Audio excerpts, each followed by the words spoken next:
দেখেন এই বান্দা আবার কিছুদিন পরে আমার মালিককে একটা ডাক দিয়া বলবে, মালিক আপনার নাম তো রহমান, আপনার নাম তো রহিম, আপনার নাম তো ইয়া হান্নান ইয়া মান্নান।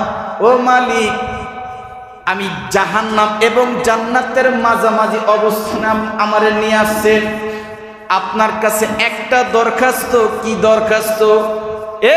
তুই সর্বপ্রথম জাহান্নামে ছিলি, আমি আল্লাহরে ডাক দিছস, আমি আল্লাহর দয়া লাগছে, মায়া লাগছে, আর রহমান বলে ডাক দিছস, আমি আল্লাহ তোরে জাহান্নাম থেকে জাহান্নামের গেটের সামনে না রাখছি।